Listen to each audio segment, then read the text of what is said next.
பச்சை பயிறு வச்சு ஒரு குழம்பு எப்படி பண்ணலான்னு பார்க்கலாம் வாங்க. இதை பச்சை பயிறு பாசிப்பயிறு எது வேணால் சொல்லுவாங்க. இது ரொம்ப ஹெல்த் பெனிஃபிட்ஸ் இருக்குது. இதில் ஸ்கின்னு, ஹேரு, வயிறு, பிளட் அந்த மாதிரி எல்லாத்துக்கும் ரொம்ப நல்ல. இதை நான் ஒரு 100 கிராம் போல் எடுத்துருக்கேன். இதில் ஒரு அரை ஸ்பூன் மஞ்சள் தூள் போட்டிருக்கேன், ஒரு பச்சை மிளகா, 2 பழுத்த தக்காளி கட் பண்ணி போட்டிருக்கேன், ஒரு 6-7 சின்ன வெங்காயம் போட்டிருக்கேன், 6-7 பூண்டும் போட்டிருக்கேன். 1/4 ஸ்பூன் பெருங்காயம் போட்டுக்கோங்க. 6-7 விசில் விடுங்க.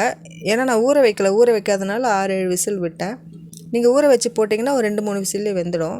பச்சை மிளகாவும் உங்களுக்கு தேவைன்னா இன்னொன்று எக்ஸ்ட்ரா கூட போட்டுக்கோங்க. இது ரொம்ப குயிக்காக ரெடி ஆகிடும். இது வெந்ததும் கடைஞ்சி எடுத்துக்கோங்க. கடைஞ்சிட்டு 2 ஸ்பூன் எண்ணெய் ஊற்றி 1/4 ஸ்பூன் கடுகு, 1/4 ஸ்பூன் சீரகம், 1/4 ஸ்பூன் வெந்தயம் போட்டுக்கோங்க. போட்டுட்டு அரை ஸ்பூன் தனியாத்தூள், அரை ஸ்பூன் மிளகாத்தூள் சேர்த்துக்கோங்க.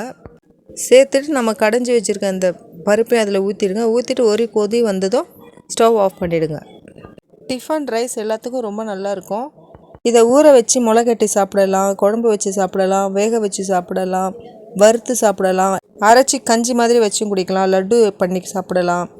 நான் என்னோடய சேனலில் நிறைய ரெசிபிஸ் போட்டிருக்கேன், போய் பாருங்கள். அந்த ரெசிபிஸ்லாம் உங்களுக்கு பிடிச்சிருந்ததுன்னா எனக்கு சப்ஸ்கிரைப் பண்ணி ஒரே ஒரு லைக் மட்டும் பண்ணி என்னை சப்போர்ட் பண்ணுங்கள். நான் இதே மாதிரி இன்னும் நிறைய நல்ல நல்ல வீடியோஸ் போடுறேன். இனி வர அடுத்தடுத்த வீடியோஸில் நிறைய ஹெல்த்தியான ரெசிபிஸ் போடலான்னு இருக்கேன். என்னோடய சேனலை சப்ஸ்கிரைப் பண்ணி சப்போர்ட் பண்ணுங்கள். உங்களோட ஃப்ரெண்ட்ஸ்க்கும் ஷேர் பண்ணுங்கள். அடுத்த ஒரு நல்ல ரெசிபியில் பார்க்கலாம். தேங்க்யூ.